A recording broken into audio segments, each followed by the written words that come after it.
안녕하세요. 교육하는 날 김하얀 대표입니다. 반갑습니다. 자, 온라인으로 또 만나 뵙게 됐는데요. 중장년기 영양과 건강관리에 대해서 오늘은 교육을 진행해 보도록 하겠습니다. 사실 중장년기가 될수록 이 건강관리가 굉장히 중요하다라는 것을 모든 근로자들은 느끼고 있을 겁니다. 과연 나는 지금 몸 상태가 어떤지 체크도 한번 해보시고요. 그리고 어떻게 관리를 해야 되는지 오늘 이 시간 한번 체크하는 시간을 가지시면 좋을 것 같습니다. 과연 여러분들께서는 안전하신지요? 그리고 안녕하신지요? 나는 지금 안전한 것 같은데 나의 몸은 그렇지 않을 수가 있다. 안전하십니까? 라고 물어보는 뜻은 당신의 마음과 몸이 지금 편안하십니까? 라고 물어보는 겁니다. 여러분들은 지금 일을 하시면서 컨디션 조절을 잘 하면서 일하는지도 오늘 스스로 체크해 보시면 좋을 것 같은데요. 주 60시간 이상의 장시간 노동은 이제 할 수 없습니다. 법으로도 주 52시간 근무하세요라고 근로기준법을 정해놨죠. 그런데 주 60시간 이상 일을 했다. 그럼 어떻게 돼요? 그렇죠. 내 몸이 아파지기 시작합니다. 만약에 내가 12시간을 꼬박 일했어요. 그럼 휴식 시간도요. 12시간 이상으로 24시간 정도는 쉬어줘야 된다. 우리는 이렇게 컨디션 조절을 잘 하면서 일해야지만 내 건강을 지킬 수 있다는 것을 이제는 알아차리셔야 되고 이제는 그렇게 실천을 해야 된다라고 보시면 될 것 같습니다. 사실 업무가 9시부터 6시까지 일을 하는 거면 참 좋아요. 그런데 직업의 특성상 그렇게 근무가 안 되는 곳도 있기 때문에 내 건강 관리는 내가 하려고 노력을 해보시면 좋을 것 같습니다. 자, 20대에는요. 아침이 없습니다. 20대 때는 사실은 밤새도 돼요. 밤새도 돼요. 밤새도요. 아침에요. 벌떡벌떡 일어났던 시절이 있었습니다. 그런데 30대가 되면 어때요? 저녁이 없어져요. 일을 하느라. 이때 근데 옛날에는 밤을 새는 거 아주 편하게 샜지만 나이가 들수록 30대가 되고 40대가 될수록 밤새는 게 쉬워져요? 어려워져요? 어려워지죠. 저 같은 경우도 지금은 11시, 10시만 넘어도 하품해요. 하품해요. 여러분들은 어떠신지. 자, 그리고 20대 때는요. 술 마시고 자고 일어나고 술 마시고 자고 일어나고 계속해요. 괜찮았어요. 저도 그랬습니다. 자, 그런데 30대가 되면요. 하룻밤 새면요. 거의 이틀 알아 누워요. 그러면 40대, 50대 중장년이 되면 어떨까요?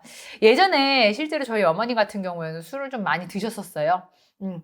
살짝 고백이지만. 그런데 중장년기가 되면서 지금은 거의 술을 평소에는 안 드세요. 가족 모임 있을 때 몇 잔 드시고 거의 안 드십니다. 왜냐면 하루만 어느 정도 마셔도 한 일주일을 누워 계셔요.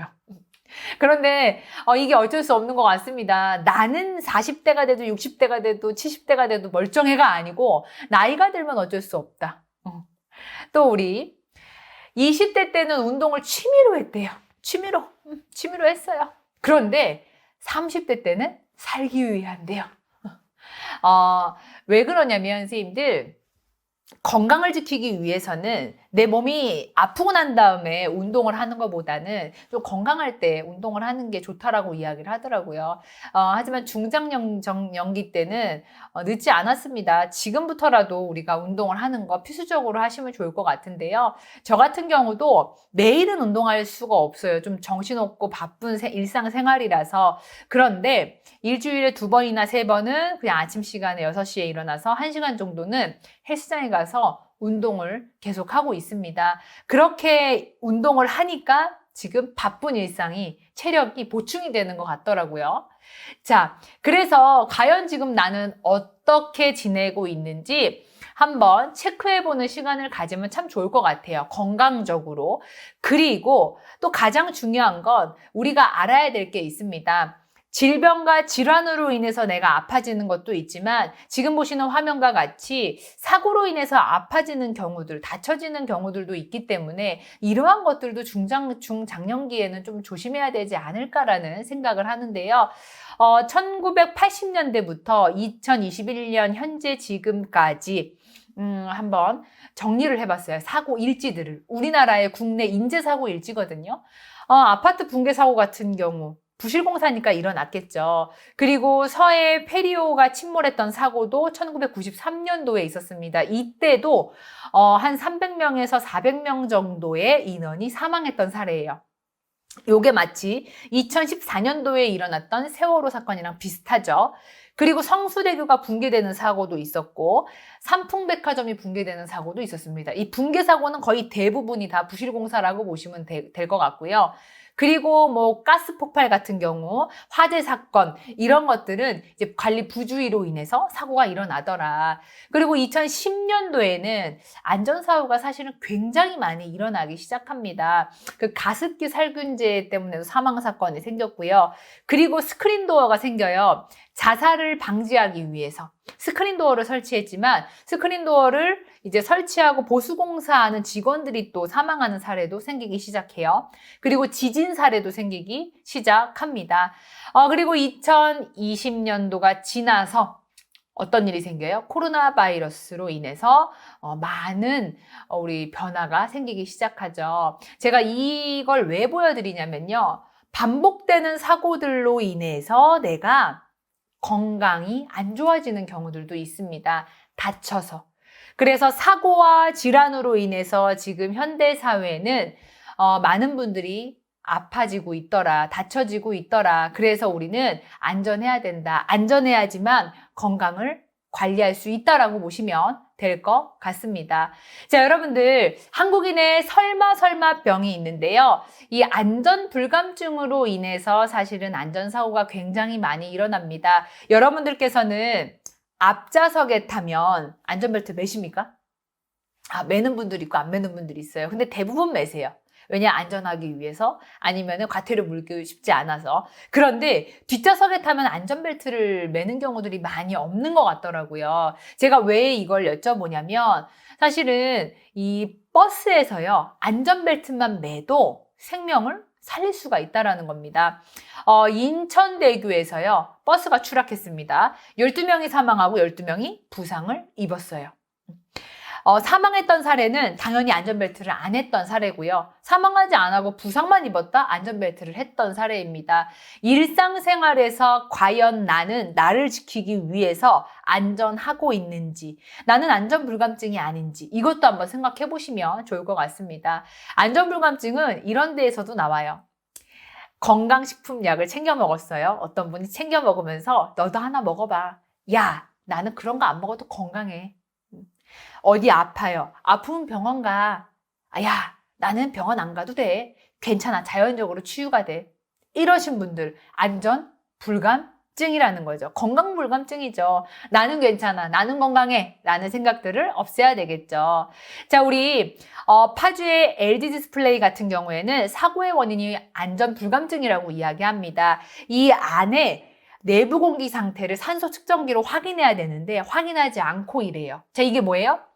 맨날 하니까 괜찮았어. 오늘도 사고 안 나겠지. 이러한 생각들을 우리는 버려야 된다. 건강도 마찬가지. 자, 선생님들 요 그림을 보면서 잘못된 점 찾아보세요. 잘못된 점. 쫙 보면 잘못된 점이 있어요. 모든 분들이 지금 구명조끼를 하고 있지 않다라는 점이죠. 자, 그렇다면 여기서 잘못된 점이 뭐예요? 그렇죠. 덮개를 안 씌웠죠. 여기서 잘못된 점은 자전거를 타고 가는 게 아니고 자전거를 끌고 가야 되는 거죠. 자, 그래서 우리는 일상생활에서부터 안전을 지키지 않는다. 그래서 사고로 인해서 내가 아파지는 경우들이 많아지고 있다는 것도 기억해 주시면 좋을 것 같습니다.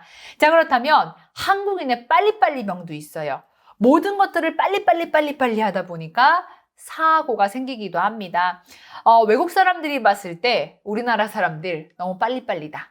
이거 이상해요. 라고 느끼는 게 있대요. 자, 5개 한번 맞춰보도록 하겠습니다. 자, 5위는 엘리베이터 닫힘 버튼을 계속 누른대요. 원래 자동으로 닫히잖아요. 급하니까 빨리 닫혀라 라고 계속 누르는 경우가 있고, 자, 4위는 가게 주인이 카드 서명을 대신해 버리는 거. 이것도 문제죠. 내 카드는 내가 서명하죠. 그래서 카드 뒤에다가 내 서명하잖아요. 그대로 서명을 원래는 해야 된다. 자, 3위는 웹사이트가 3초 안에 안 열리면 닫아버리는 이런 일도 있어요. 자, 2위는 화장실에서 볼일 보면서 양치하는 거. 여러분들 오늘 아침에 그러진 않으셨는지 한번 생각해 보시면 좋을 것 같고요. 자, 과연 1위는 무엇인지. 1위는 자판기 나오는 곳에 손을 넣고 기다리는 거. 커피를 뽑으려고 눌렀어요. 커피가 나오고 우리는 뽑으면 되는데 커피가 나오기도 전에 손을 넣고 있죠. 자, 그래서 우리나라 사람들의 특징 중에 하나는 조금은 빠르다. 빨리 때문에 사실은 안전사고가 생기기 시작한다. 제가 왜 자꾸 이 사고를 이야기하냐면요. 우리나라에는 노인의 인구가 지금 15%가 됩니다. 그런데 2050년도가 되면 이 노인, 65세 이상의 노인이 50% 이상이 돼요. 장애인의 인구가 지금 현재 5%. 그렇다면 2050년도가 되면 장애인의 인구 늘어나요? 줄어들어요? 노인의 인구가 늘어나니까 장애인의 인구도 늘어납니다. 장애 발생은 뭐죠? 사고와 질환이라는 거예요. 사고로 인해서 장애인이 되는 경우들, 아파지는 경우들이 사실은 굉장히 많습니다. 제 주위에도 저는 장애인 인식개선 교육 위탁기관이기 때문에 주변에 장애인 선생님들이 굉장히 많은데요. 후천적으로 장애인이 되는 경우들이 사실은 많았어요. 사고사 많습니다. 일을 하는데 합판이 등 뒤에 떨어져서 그렇죠. 하반신 장애인이 되는 경우도 있었고요. 마비가 돼서. 그리고 어떤 친구는 일을 하는데 눈에 무언가가 물체가 들어갔어요. 뭔가 이렇게. 그런데 그 자리에서 이제 실명을 했던 이런 사례도 있었고요. 그리고 어떤 분은 벌목을 하는데 나무가 목 뒤로 떨어져서 전신마비가 오는 상황도 생겼고요. 다양한 분들이 계십니다. 그래서 우리는 근로생활을 하면서 건강관리를 하기 위해서는 사고를 예방하는 거 첫 번째로 일단은 생각하셔야 돼요. 사고 예방. 그리고 어떻게 돼요? 질환을 예방한다 라고 보시면 될 것 같습니다. 이 사고는요, 하인리 법칙에 의해서 생깁니다. 1대 29대 300이라고 하는 이 하인리 법칙은 300번의 무상해 사고가 생겨요. 그리고 29번에 경상이 생기고 한 번에 큰 대형 사고가 발생한다. 자, 예를 들어서 일을 해요. 일을 하는데 부딪히네 자꾸. 300번 부딪혀요. 안 다쳤어요. 300번 동안 부딪히는데 불편함만 느꼈어요. 그럼 29번은 부딪히면서 멍이 들겠죠. 그리고 나머지 한 번은 부딪히면서 골절이 생기거나 아니면 더 큰 사고가 생기겠죠. 이런 사례가 이제 제주도에서 일어났었는데요. 제주도에 한 제조 공장이 있습니다. 이민호 군은 시습생이었어요. 고등학교 이제 졸업을 앞둔 시습생인데 이 친구는 원래 7시간 일해야 됩니다. 그런데 장시간 노동, 하루에 14시간도 일을 해요. 잘못됐죠, 이 업장은. 그리고 이민호 군이 일을 할 때 계속 이사님, 이 기계가 멈춥니다 라고 얘기를 해요. 기계가 멈추다 보니까 다른 시습생들도 손가락이 잘릴 뻔한 일들도 몇 번 있었어요. 이민호 군도 다칠 뻔한 일들도 몇 번 있었어요. 하임리 법칙이 딱 되죠. 지금 다칠 뻔한 일이 생겼었어요. 그런데 결국에는 이민호 군이 기계를 다루는 일을 하다가 혼자 절단되는 사고 때문에 사망을 했던 사례가 있었습니다. 이게 하임리 법칙이에요. 만약에 기계가 멈췄다라고 했을 때 이거를 바로 고쳤다면 이런 일 없었겠죠. 그런데 인지했지만 그것을 수정하지 않았기 때문에 안전사고가 뻥하고 생깁니다. 여러분들은 지금 일하는 곳에서 과연 불안전한 곳이 있는지 아니면 내가 불안전한 행동을 하고 있는지 체크하는 거. 이거 생각해 보시면 좋을 것 같고요. 여러분들 이거 한번 생각해 보세요. 법을 지키기 위해서 내가 안전하는지 나를 지키기 위해서 안전하는지 그리고 법을 지키기 위해서 내가 건강관리를 하는지 나를 지키기 위해서 건강관리를 하는지 당연히 나를 지키기 위해서겠죠. 여러분들은 일하시면서 안전하셔야 되고요. 그리고 평소에 건강관리를 필수적으로 해야 된다. 그 이유는 내가 잘못되면 가정이 불행해진다. 우리는 행복한 삶을 위해서 안전해야 되고 건강해야 된다라고 보시면 될 것 같습니다. 자, 우리 기본만 잘 지켜주시면 좋을 것 같습니다. 일을 할 때 작업의 순서를 잘 지켜주시면 좋을 것 같고요. 그리고 우리 점검을 해보시면 좋을 것 같습니다. 어떤 점검? 네, 건강 점검을 해보신다. 우리 근골격계 질환이라는 게 있습니다. 이 근골격계 질환은 이제 만성적인 건강장애라고 보시면 될 것 같은데요. 이 뼈, 마디, 관절, 막 근육 이런 데가 쑤시고 결리는 걸 이야기하는 거예요. 자, 예를 들어서 일을 딱 하는데 어깨가 결리기 시작해요. 이거 1단계 진행된 거예요. 자, 2단계는 뭐냐? 쉬었어요. 와, 쉴 땐 안 아파요. 너무 편해요. 그런데 작업을 딱 하려고 하니 또 결리기 시작해요. 이건 2단계.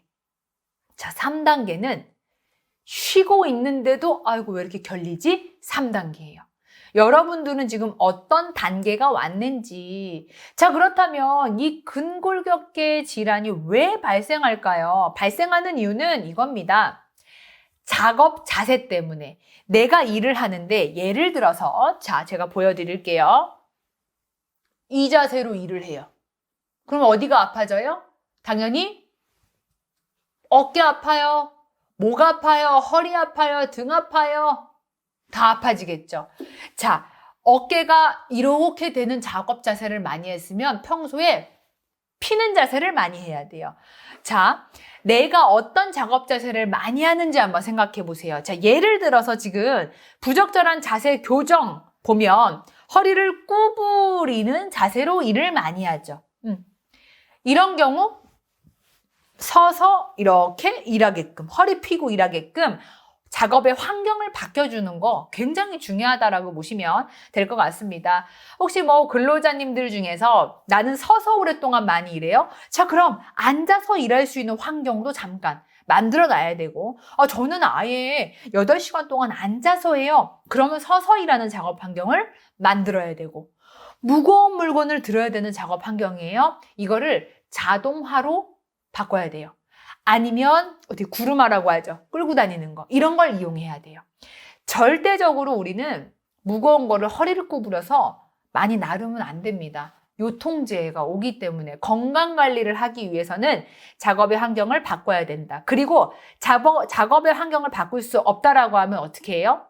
내가 스트레칭을 통해서 관리를 하셔야 된다. 자, 우리 사무실에서의 건강장애도 있어요.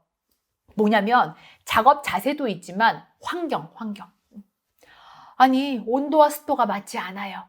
이런 경우에 당연히 몸도 안 좋아져요. 그래서 환기를 계속 시키세요라고 일하는 거예요. 자, 우리 과거의 사무실과 현재의 사무실 다릅니다. 과거를 보면요. 책도 많이 꽂혀져 있고 여유 있게 일을 했어요. 하지만 지금은 작업 환경을 보면 많은 분들과 붙어서 일을 하고 또 뭐예요? 눈의 피로가 가끔 컴퓨터를 많이 보기 시작하죠. 그래서 요즘에요. 현대사회에는 시각장애인의 수도 많이 늘어나고 있습니다. 계속 컴퓨터 보고 일하기 때문에, 스마트폰 보고 일하기 때문에. 자, 우리 그래서 사무실에서의 건강 유해 요인들이 있어요. 작업 자세도 문제고 환경도 문제예요. 그리고 안타까운 건 우리가 버리는 쓰레기도 문제죠. 빠르게 버려야 되는데 그렇지 않으면 거기에 오염 물질들, 바이러스들이, 세균이 막 타고 들어가서 내 몸에 붙기 시작하죠. 그것이 집까지 끌고 들어가서 가족들에게도 오염시키기 시작하죠. 자, 그래서 우리는 어떻게 한다? 직접적인 유해 요인과 간접적인 유해 요인, 그리고 작업 외의 유해 요인을 제거하는 방법을 택해야 된다. 우리 그래서 오늘부터는 이렇게 해보세요. 자세. 일단 첫 번째는 자세만 나빠도 사실은 근골격계 질환에 걸리기 쉽기 때문에 자세를 잘 취해 주시는데요.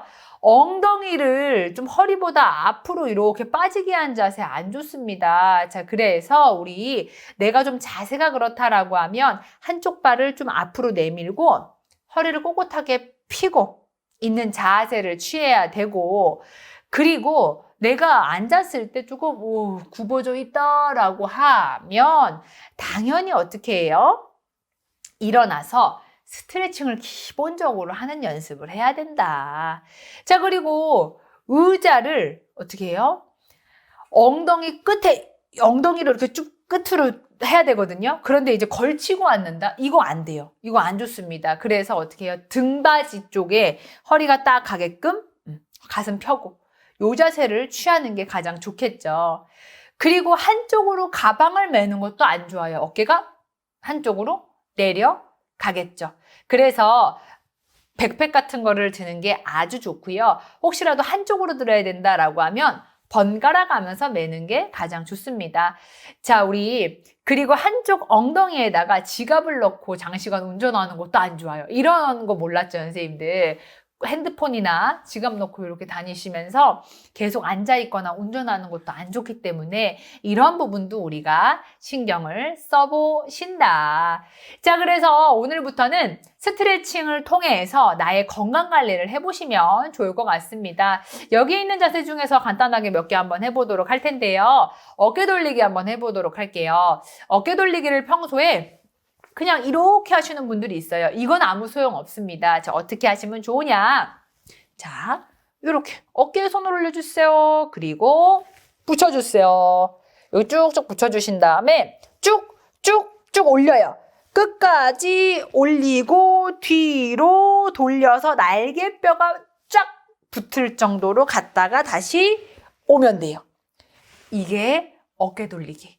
요거 앞으로 뒤로 5번씩만 정확하게 왔다 갔다 하셔도 어깨 결린 거 많이 풀리고요. 자, 지금부터 왼팔 한번 들어보세요. 왼팔 들었죠? 자, 이 상태에서 여기 쭉 핀 다음에 내 쪽으로 쭉 당깁니다. 그리고 고개는 어쪽으로 가요? 반대쪽으로 갑니다. 자, 요거를 해주시면 돼요. 유지하는 게 중요하니까 유지해 주시고, 자, 반대로 오른쪽 팔 들어주시고 쭉 당기세요. 팔 피시고 고개는 반대로 어이구 허리 피고 하셔야 돼요. 자, 좋습니다. 자, 이렇게 하시면 돼요. 자, 그리고 우리 목 운동 같은 경우에는 빠르게 돌리지 마세요. 천천히 돌려서 하시면 됩니다. 자, 그래서 목 운동은 이렇게 해서 내리잖아요. 천천히 돌리시면 돼요.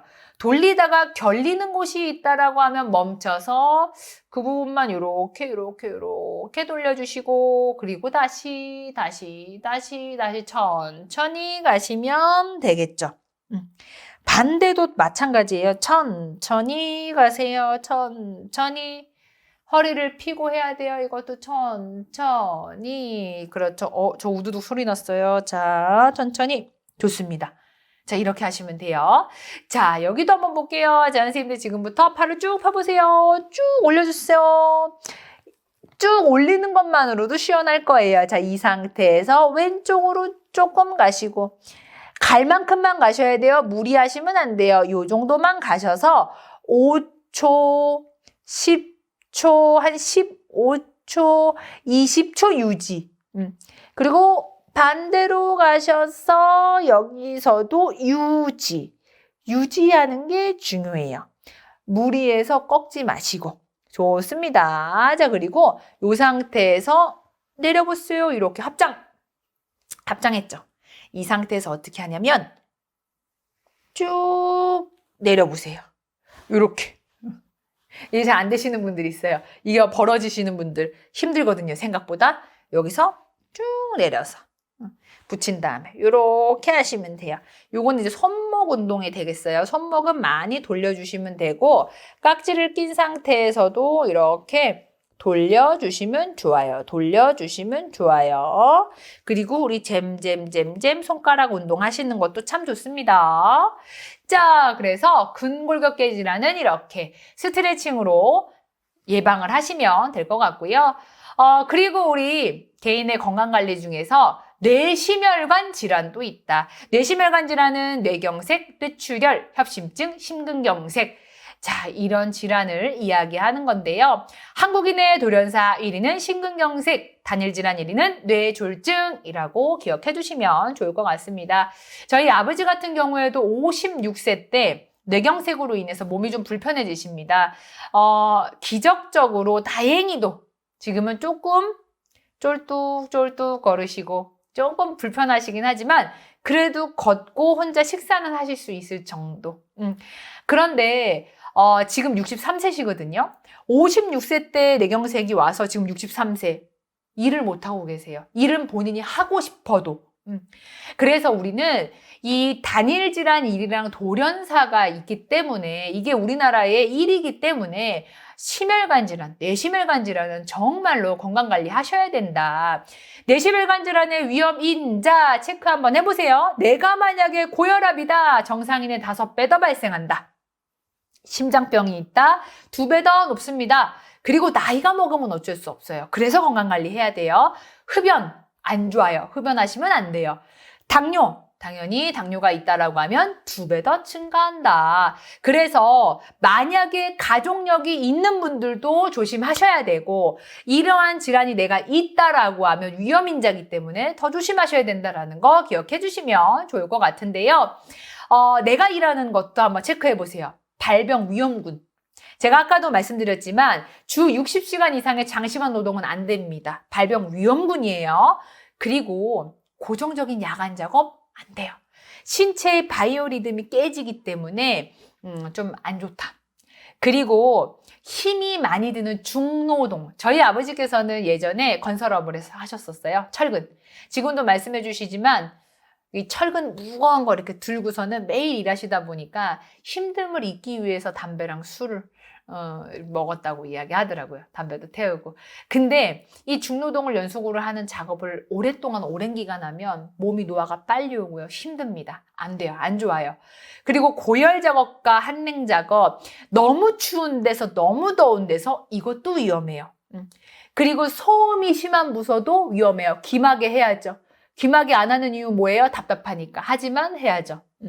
그리고 화학물질이 노출되어져 있다? 이건 정말 위험해요. 그래서 보호구를 잘 착용해야 되죠.